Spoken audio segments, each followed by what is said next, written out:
Assalamu alaikum. So we are going to continue with the topic of signal design today. So yesterday what we did was um, we discussed the different steps of signal design, and then we looked at the phase and the ring diagram, which is used for showing the phasing sequence. So today we'll start with the calculation of yellow and all red intervals, which we also call as change and clearance times. Now on the right hand side you can see the equation for yellow interval, and we have calculated yellow interval earlier in chapter 3 as well, and there we used the stopping side distance. They are using the same steps, but they have merged the two steps which we did in that question into a single equation.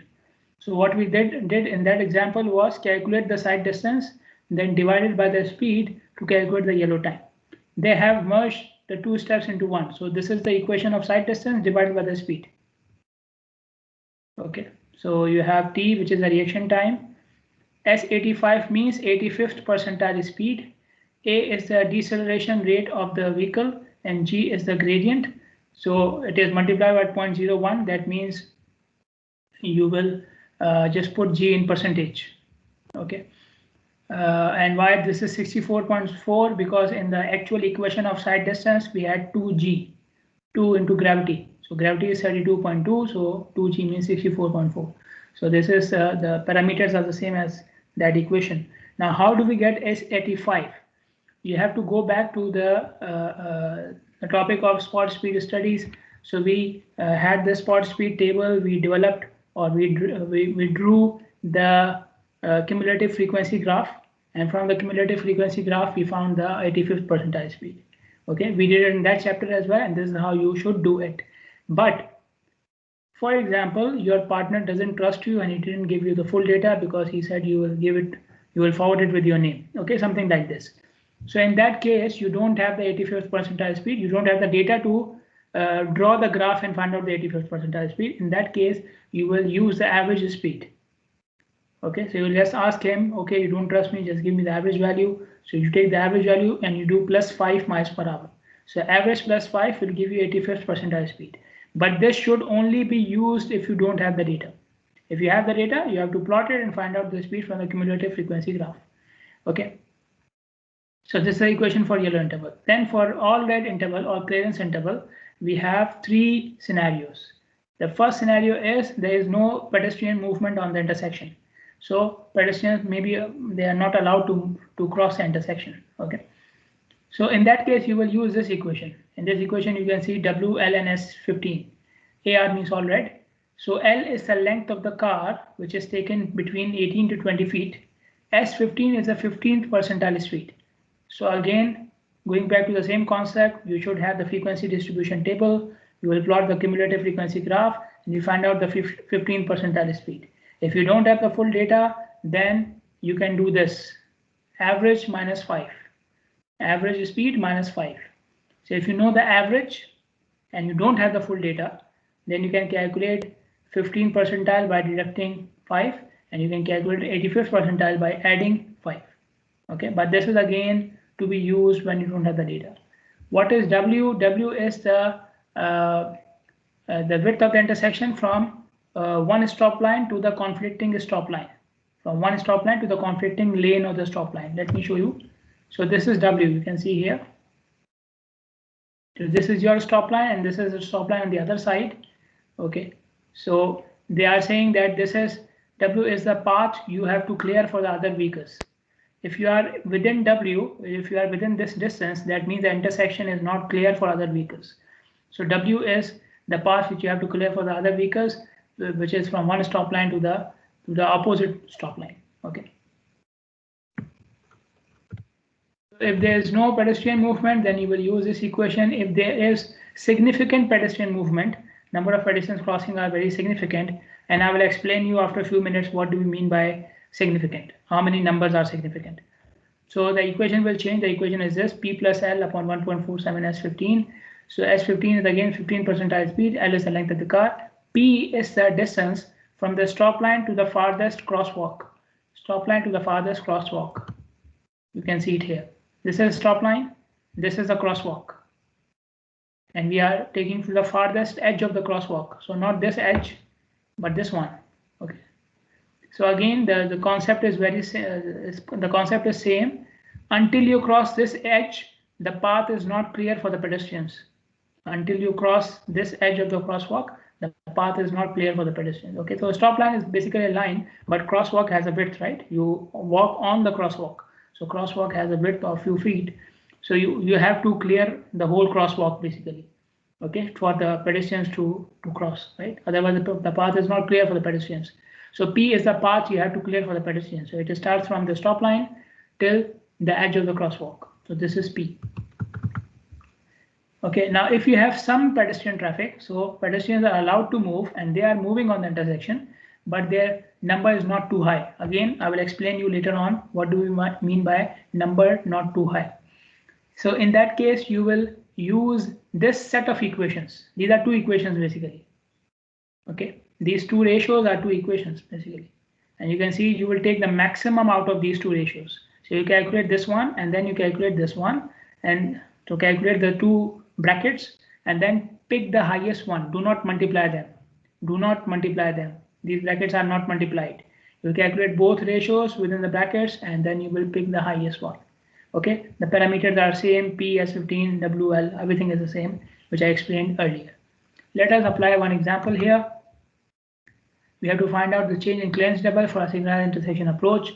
The following characteristics: the average speed is given 35 miles per hour, gradient is given minus 2.5%, a stop line to the far lane, the farthest lane or the most distant lane, that is W. Stop line to the farthest lane is W, 48 feet. Then stop line to the farthest or most distant crosswalk, that is P. Stop line to crosswalk, that is P, 60 feet. Vehicle length, take it 10 feet, reaction time 1 second, deceleration rate 10 feet per square seconds, and there are some pedestrians present. Some pedestrians present, so we will use the appropriate condition of all red time. Now reaction time and deceleration rate, they are lower than normal standards. Okay, normal standard reaction time is 2.5 seconds and deceleration rate is 11.2 feet per square seconds. Why they are less? Because it's a signal. On signal, signal works according to your expectancy. So when you are coming across something which you already expect, you know the placement of the signal, you know the lights of the signal, and sometimes you have an idea about the signal timing as well. That this signal has long green time, this signal has long red time, and so on and so forth. So since you are expecting something, so you need less reaction time, and your deceleration rate will also be slower because you will start decelerating earlier. I already know that I'm about to come to a signal. I already know that, and I can see the light of the signal as well from distance. So I will already start decelerating if I have to stop. Okay, so I don't need to decelerate at a higher rate to stop near the stop line. I will already do it earlier. Okay, so that's why deceleration rate and reaction time both are lower than usual normal standards. Okay, now let us begin. Okay, so first of all, we can start with the calculation of the yellow interval. Let me, okay, so this is the equation. The things which we need are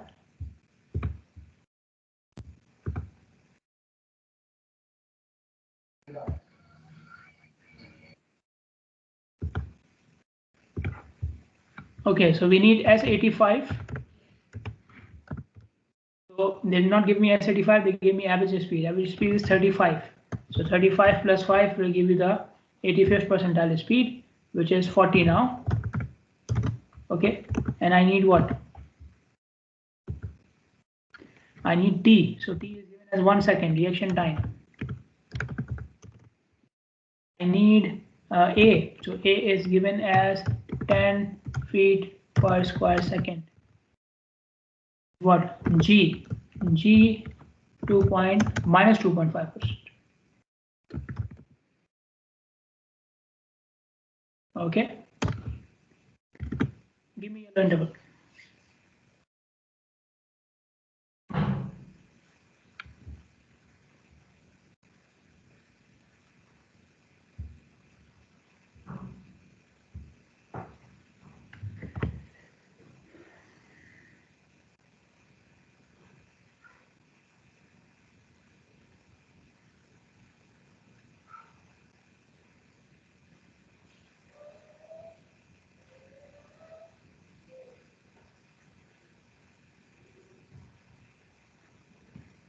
Yes, the yellow interval.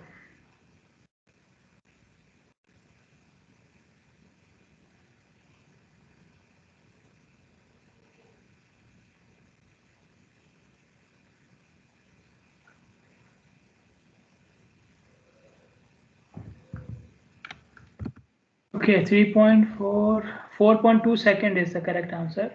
Abu Bakr, I think you made some mistake here. So 4.2 second is the correct answer.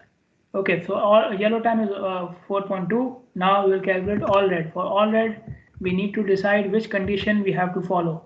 Okay, so they said some pedestrian present. So I will follow the third condition. So I have to calculate both these ratios. Okay, so I need W. Okay, W is the width from stop line to the lane, which is given as 48 feet. Then P, which is distance from the stop line to the crosswalk, which is given as 60 feet. And S15, again, I don't have 85th percentile speed. I don't have the data for that. So I'll just do 35 minus 5, average minus 5, which is 30 miles per hour. Okay. Need anything else? No. W, L, and P. So we need L. L is given as 20 feet, length of the vehicle. Give me both the ratios. Give me this one and this one, both.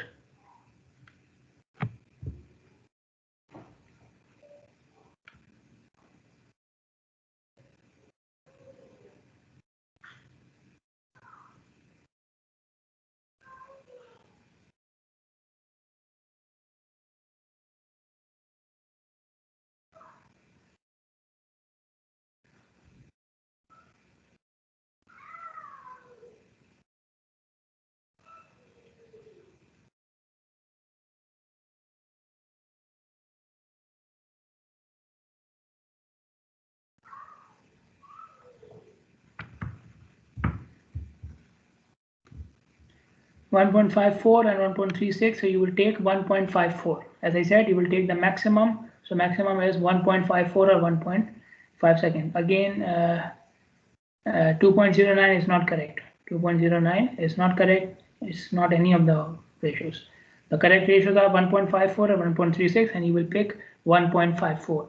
So your yellow time is 4.2 seconds, and your all red time is 1.5 seconds. Okay, we keep it up to one decimal place. So 4.2 and 1.5 seconds.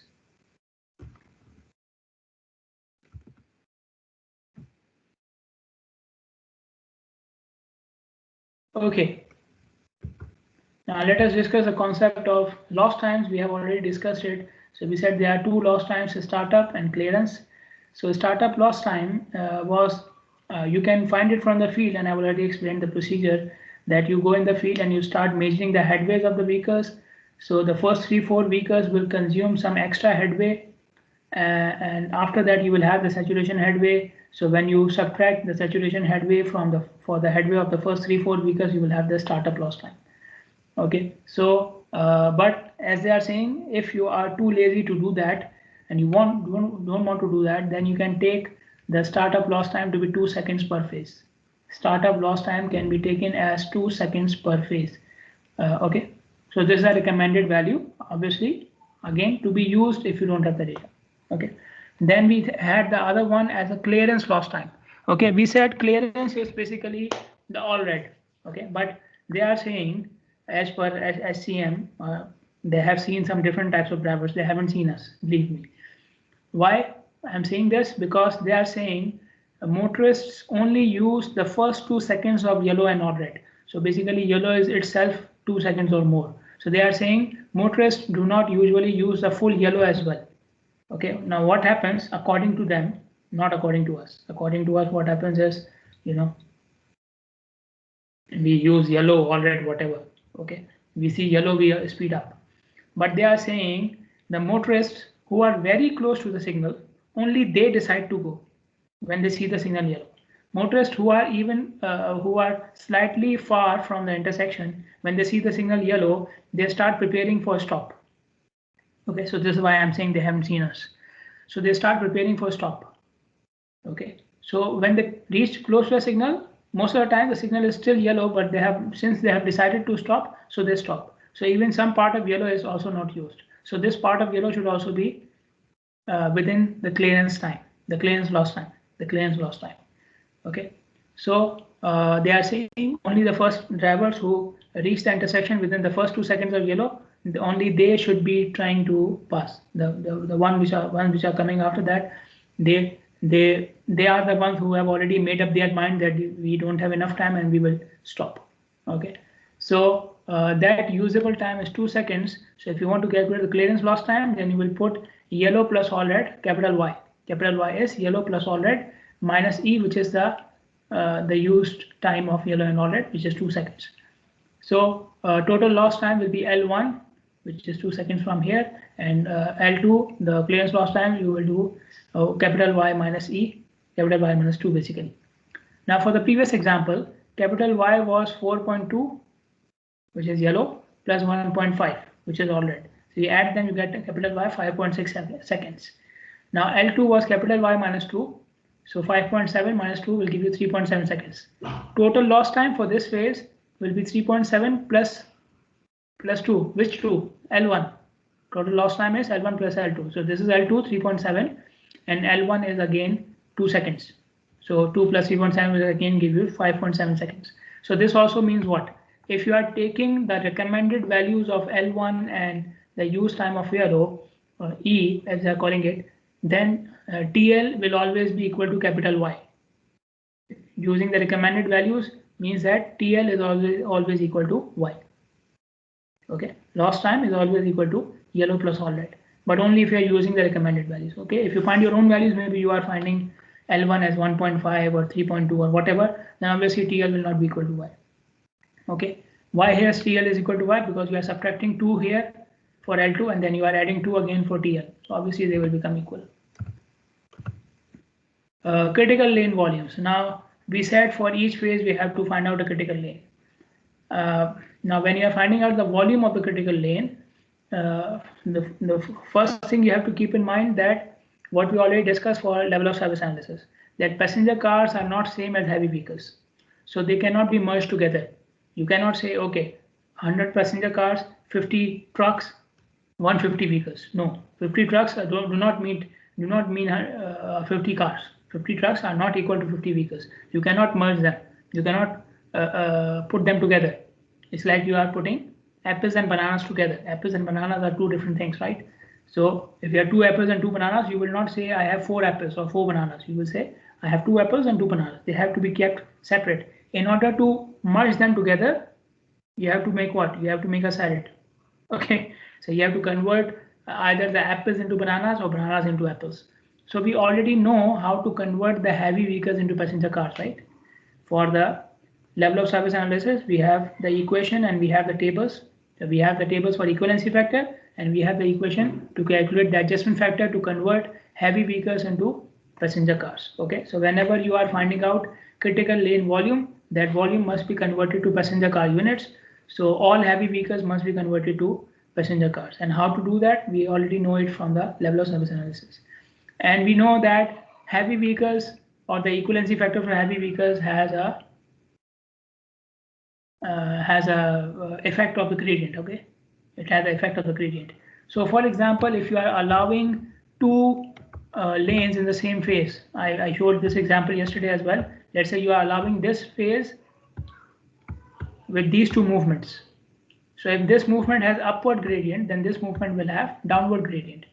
Okay, so for each one you may have a different heavy vehicle adjustment factor and you will convert it accordingly. Okay, so you have to keep this in mind. Second thing which I mentioned in the previous chapter or maybe in the previous lecture was the turning movement. The turning movement must also be converted. Okay, left turning vehicles cannot be equal to through vehicles, straight moving vehicles. Straight moving vehicles usually take less time. Turning vehicles usually take more time. So turning vehicles should also be converted to straight through vehicle units or straight units, straight vehicles. Okay, so we have equivalency factors for them as well. So there are 2 equivalency factors now. So the 2 equivalencies you have to do. One is the equivalency for converting the passenger cars. For converting the heavy vehicles to passenger cars. Once you have done that, then you will see how many vehicles, how many passenger cars are for turning, and then the turning vehicles should also be converted to straight vehicles, okay, because they take different time, okay. So for doing that, for finding out the critical lane volume and for doing the conversion, you have to study the ring diagram. First of all, prepare the ring diagram if you are the design engineer. After you prepare the ring diagram, then you have to check for critical lane volumes, especially for overlapping phases, because in overlapping phases you will have combination of critical lane volumes, okay, and you have to decide which combination is more important and so on. I discussed it yesterday and I will show you an example today as well. So you have to go for overlapping phases must be studied carefully, because you don't have one critical lane, you have a combination of critical lane volumes, okay. So these are the equivalency factors. The one on the left hand side is for left turning, the one on the right hand side is for right turning. The table on the left hand side, which is for left turning, the whole table is for permitted left turning movement. If the left turning movement is permitted, and I already explained permitted means what. Permitted means that you can take the left turn without looking at the signal if the intersection is clear for you. Okay, so permitted is like what we do for right turning. No? So if in some case, in some country, in some place, you have a permitted left turn as well, then you will take the value from this table. How? You have to find out two things. For the left turn you are talking about, how much is the opposing flow and how many lanes are for that flow. So if you are talking about this left turn, so the opposing flow is this one. Okay, so find out how much volume is coming from this direction and how many lanes you have in this direction. Okay, so this will become V naught and N naught, and according to that you will find out the equivalency factor. If it is permitted, if it is protected, then our life is easy. Don't find out anything. It is 1.05. 1.05, simple. Okay, so we don't need the whole table, but I just showed you the table and explained to you, so that if in some case you get across a permitted left turn, so you don't blame me. Okay, so I'm absorbing myself from all the blame and the claim. So 1.05 for protected left turns, simple. For right turning, right turning is permitted, obviously. You have to look at the pedestrian volume for the right turning. Okay, how many pedestrians are crossing per hour? Again, pedestrians which are conflicting with the right turn. So if I'm making this right turn, so this pedestrian will be conflicting with me. Okay, so you have to find out how many pedestrians are crossing in this way. Okay, so if it is 0, then 1.18. Above 0 till 50, 1.21. Above 50 till 200 is 1.32. Above 200 till 400 is 1.52. And above 400 till 800 is 2.14. Okay, so they have given the maximum values here. From this table, you can also establish the conditions for the all red scenarios. We had 3 scenarios, right? One was none, right? No pedestrians. The other one was significant. So significant means more than 200. So either the high or the extreme condition. The high or the extreme condition. This is what we call as significant. So the number of pedestrians per hour, if they are more than 200, we will use the first equation which I showed you. Okay, so this equation should be used if the number of pedestrians are more than 200. Okay, then if they are less than 200 but more than 0, then you will use this the third condition. Sorry, I made a mistake. This one is for significant, right? So if they are more than 200, use this one. If they are less than 200, above 0, use this one. If they are 0, use this one. Okay, sorry for the mistake. Okay, so equivalency factor and the conditions that are all at time are all clarified now. So once you have the equivalency factor, you will multiply the turning volume with the equivalency factor, and the turning volume will become left turn equivalent volume. Equivalent to what? Equivalent to through, but equivalent to straight volume. Okay, so number of vehicles which are turning left will become equal to the number of vehicles who are going straight now. Okay, so obviously you will do this for both left turnings, both turnings, left turn as well as right turn. So you will have equivalent volumes for left turn and right turn. Now you can add them together. You can see left turning equivalent plus through is already straight. Okay, and right turning equivalent. So you can add them together. If you need per lane volume, then you can divide with the number of lanes as well. You get per lane volume. Without this, Without this, you cannot do any of this. Okay, before multiplying with the equivalency factor, you cannot add the volumes and you cannot calculate per lane volume as well. So let us see a couple of examples. This first example is how you can calculate the equivalency factor yourself. Okay, so we have a signal intersection. On that signal intersection, there is one lane which is observed to discharge meaning passing 20 through vehicles. Through means straight. In the same time as a left turn lane takes to discharge 10 through vehicles and 5 left turning vehicles, and we have to find out the equivalency factor for the left turning vehicles in this case. First of all, understand the geometry of the intersection and how they observed it. First of all, so we have two lanes. One is only for through and the other one is for through as well as left. Okay, so what they did, they put two observers on each lane. Sorry, one observer on each lane. The one who was for the through lane, so both observers started recording the number of vehicles at the same time, and they ended their recording at the same time. Okay, so they were recording the number of vehicles which are passing from each lane. So the one who was recording the through lane, he observed 20 vehicles in, let's say, time X, and in the same time, so 20 vehicles from this lane in some time X. In the same time duration, this observer recorded 10 vehicles going through from here and 5 vehicles turning left from this lane. So the time taken by 20 through vehicles was equal to time taken by 10 through and 5 left turning vehicles from the other lane. So in terms of time, 20 through vehicles equals to 10 through plus 5 left turning. Okay, so how much is the equivalency factor for left turning vehicle? So this is the equation: 20 through equals to 10, which are already through, so no problem here, plus 5 since they are left turning. So as I said, if you want to add it, you have to multiply with the equivalency factor. So 20 through equals to 10 through plus 5 into equivalency factor. Okay, so from this equation we calculate the equivalency factor, which comes out to be 2. Okay, so the equivalency factor for this question is 2.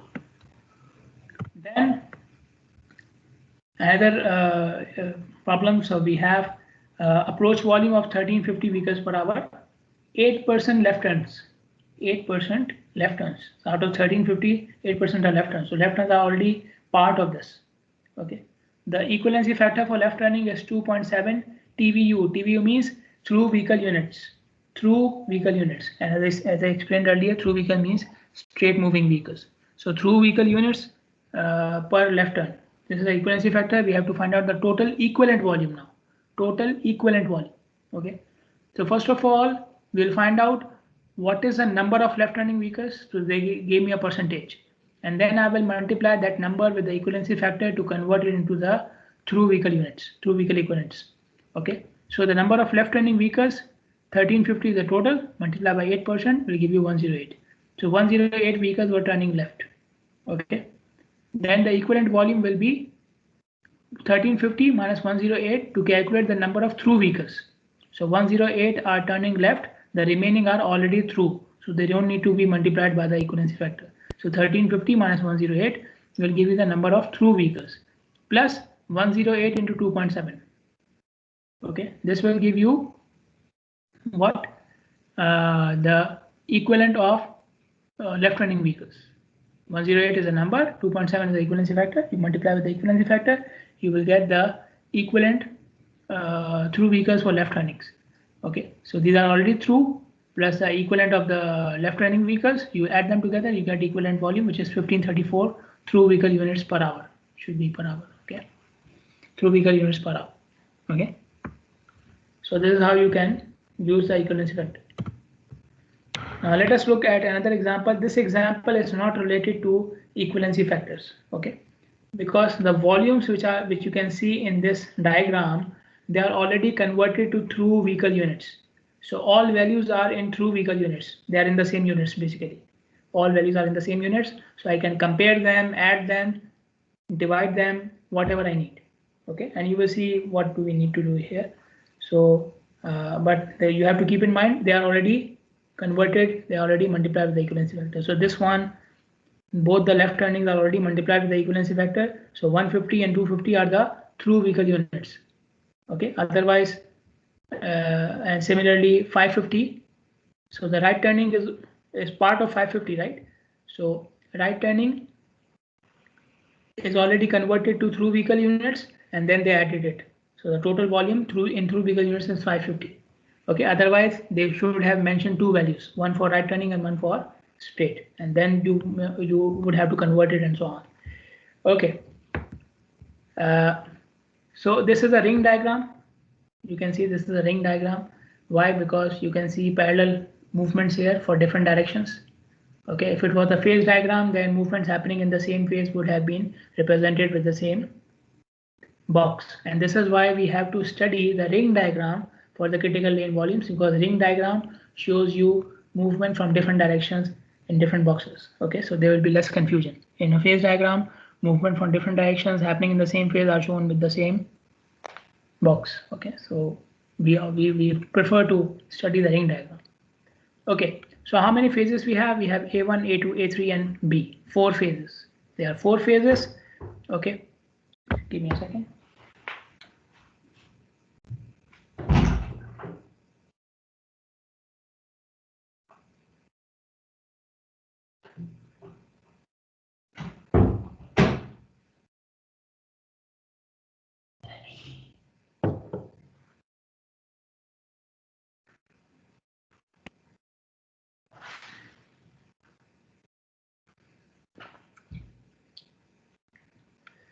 Okay, so what I'm saying, yeah. So 4 phases. Okay, phase B allowing 2 movements from 2 different directions. All left turns are protected. Oh, sorry, yeah, permitted. But for phase A1, A2, and A3, these are overlapping phases. They are overlapping phases because you can see if you take this movement 250 left turning from the west side, it is overlap between phase A1 and A2. Like it is starting in A1, ending in A2. And then you take phase A2 and A3, then this movement is overlapping. The straight one from the east. Okay, so phase A1, A2, and A3 are overlapping. Okay, and phase B is not overlapping. Okay, it has these 2 movements which are happening at the, now you can see here 2 movements in different directions, but I'm not calling it overlapping because they are starting and ending at the same time. They're not continuing in the other phase. Okay, if they were continuing in the other phase, then I will not call it a single phase, then there will be overlapping. So you can see the difference between overlapping phases and the same phase having movement in different directions. So phase B has the same phase but movement in different directions. Since they are starting and ending at the same time, it's single phase. Okay, and so on.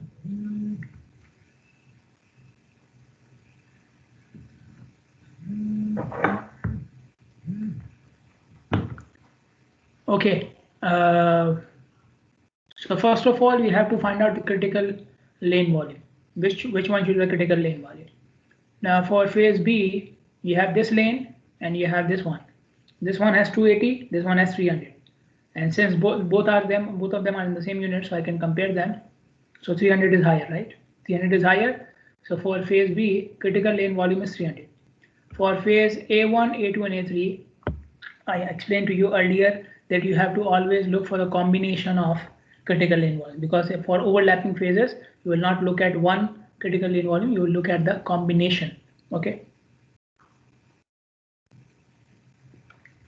So either you can take this combination, which is 250 plus 550, because they are happening one after another, or you can take this combination, which is 150 plus 600, because they are happening after one another. Okay, obviously you cannot merge them together, right?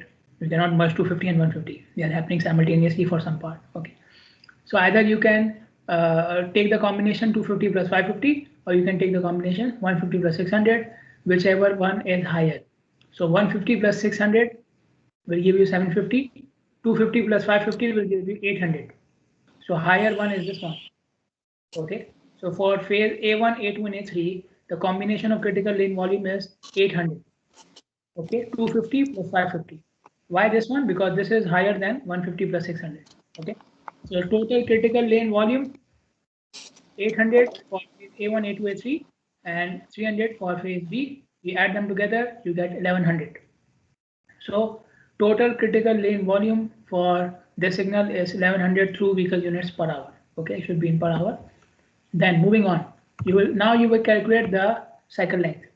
This is the equation for cycle length. For calculating cycle length, we need some other parameters as well. So VC is 1100. Peak hour factor given here 0.92. V by C ratio given here 0.9. Okay. We need L. L is total lost time for the signal. Total lost time for the signal. So you will take lost time per phase multiplied by the number of phases. Lost time per phase is 3. Number of phases is 4. Okay. So L will be 3 multiplied by 4. 3 multiplied by 4. Okay. 3 seconds per phase lost time and 4 phases. Okay. Now this value 1700 in the actual equation, this was 3600 upon H, where H was the saturation headway. So 3600 upon H was basically the saturation flow rate. So they replaced the value of saturation flow rate with 1700 basically. Why? Because they are saying this is the desired saturation flow rate. The range of saturation flow rate is from 1500 to 1700. So from this range, they have taken the maximum value and they are saying we should take always the desired saturation flow rate. Okay, but again, this is a recommended value. If you want to change it, put the actual value of H and use 3600 upon H in the equation. Okay, no need to use 1700 then. Okay, so you have the actual value if you want to replace it. Okay, but the 1700 is the desired value, the preferred value. Okay, the value which you want to have. Okay, so using this equation and with these values, C desirable cycle length is 67.6 seconds.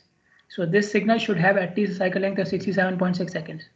Now we said earlier that pre-timed signals must be rounded off to the nearest 5 seconds. Okay, so the nearest 5 second multiple will be 70. Okay, so 67.6 seconds will be rounded up to 70 seconds. Okay. So the next step is from 70 seconds. Now find out how much is the total effective green time. Total effective green time.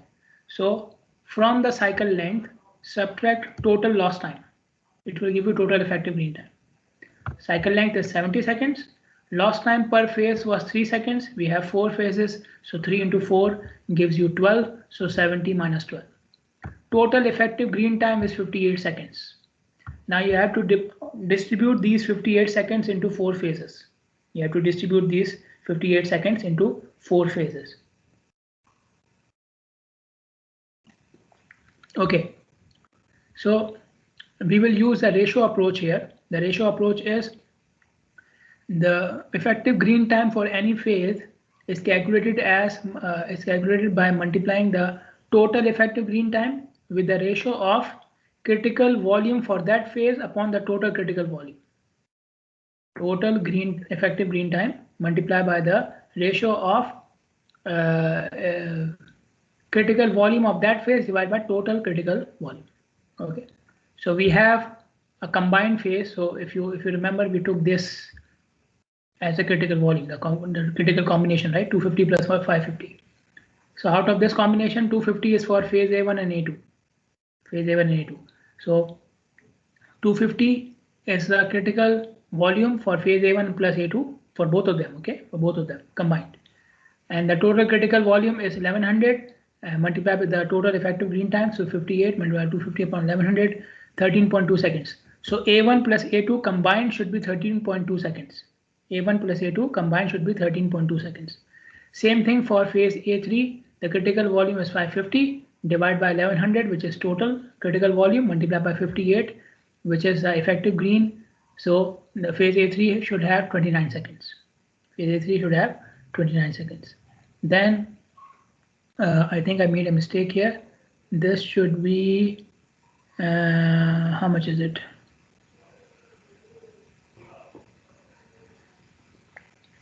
Let me correct the value here. If you do this, how much is it? Can you do this? 58 into 300 upon 1100. How much will you get? 58 into 300 upon 1100. I think I made a mistake here. How much should be this value?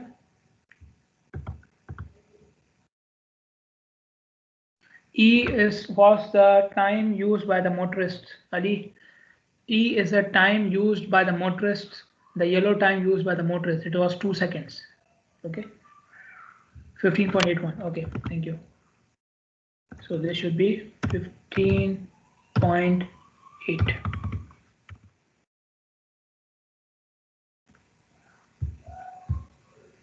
Or 17.4. How much is it?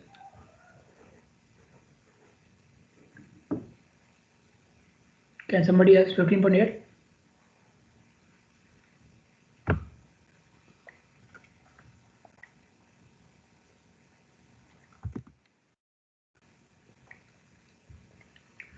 Okay. So for phase B, it should be 15.8 second. So now we have decided the time for B and A3 and the combined time of A1 and A2. Now I need to find out from 13.2 seconds how much should be given for A1 and how much should be given for A2. Now I cannot divide this 250 further because I cannot decide how many vehicles out of this 250 should move from A1 and how many should move from A2 because there is no further division here. But if I come to this combination, then I can see that 150 should pass from A1. 150 should pass from A1. So now I will use this combination to calculate the time for phase A1. Okay, because this combination cannot be further subdivided to give me the time for A1. So I will now use this combination. So in this combination, the total volume is 750, 150 plus 600. Okay, so total time for A1 plus A2 plus A3 is 42.2 seconds. How? 13.2 for A1 and A2 and 29 for A3. So 13.2 plus 29 will give you 42.2 seconds. Okay, so 42.2, the total time given for this combination, multiplied by 150, which is the critical volume for phase A1, divided by 750, which is the total volume for this combination. Okay, so you should understand the concept that why I moved to this combination, because this combination cannot be further subdivided to calculate the timing of A1. So according to this, I'm getting 8.4 seconds. So phase A1 should have 8.4 seconds. Okay, so in 8.4 seconds, 150 vehicles can pass. So out of this 250, 150 will pass during phase A1. Now I know that. Okay, since I've already calculated the time, and the time is for 150 vehicles. So obviously 150 from this side will also pass.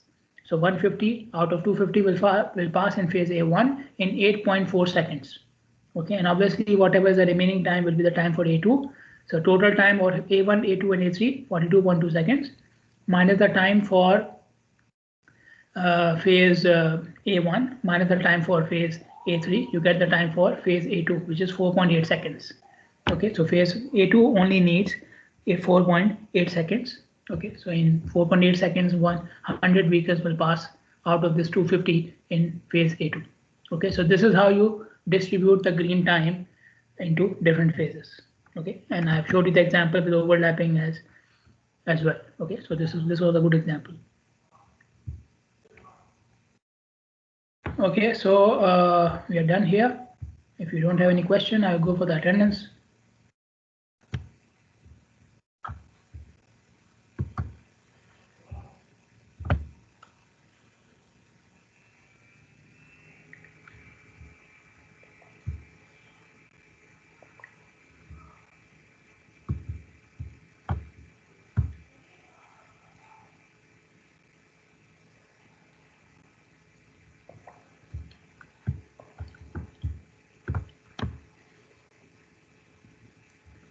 Ali, I think I answered your question, right?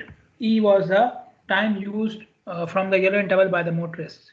Anybody who comes after 2 seconds, they prefer to stop. So that time is also, the remaining time is also counted as clearance loss time. Okay. So E was the time of the yellow, which is used by the motorists. Okay, Dua Rabi, Amna Muhammad, Muhammad Usama, Amal Abdullah. Dua Rabi, Amna Muhammad, Muhammad Usama, Amal Abdullah.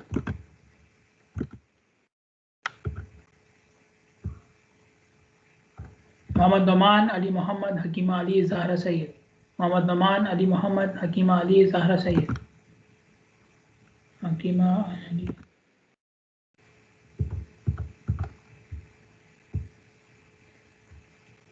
Abdullah Jaleeluddin Abdurrahman Ibrahim Nujus Salah Nadeen Hussain, Abdullah Jaleeluddin Abdurrahman Ibrahim Nujus Salah Nadeen Hussain,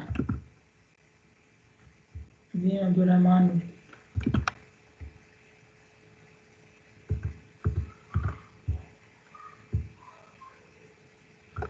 Zahra Riyad Abu Bakr Ghani Zainab Ali Ahmed Mulwa Ibrahim, Zahra Riyad Abu Bakr Ghani Zainab Ali Ahmed Mulwa Ibrahim, Zahra Abu Bakr Ahmad.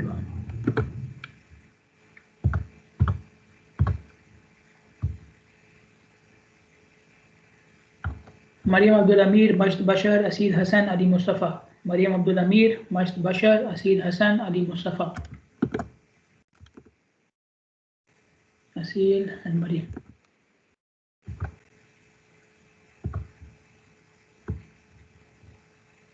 Ahmad Khalid Abdullah उसामुद्दीन लतीफ़ा अहमद फ़ातिमा अब्दाली, अहमद खालिद अब्दुल्ला उसामुद्दीन लतीफ़ा अहमद फ़ातिमा अब्दाली,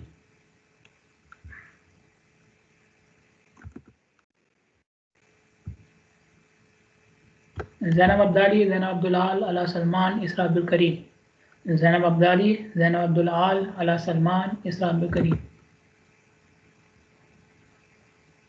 इसरा।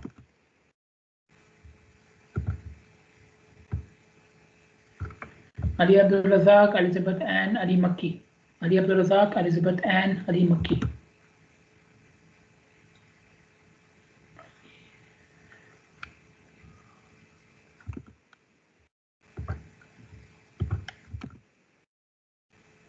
okay.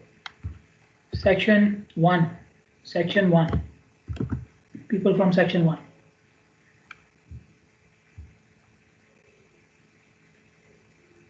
Hajar, Sarah, Huda, and the two Danas. Sarah, Hajar,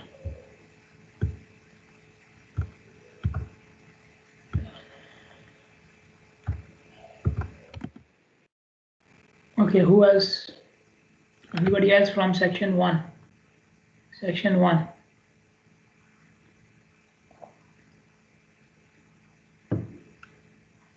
Okay, done. Huda, sorry.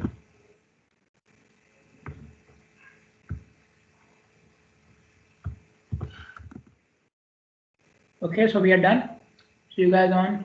Dana, I marked you. Huda and Dana, both are marked. See you on Thursday, inshallah. Assalamu alaikum.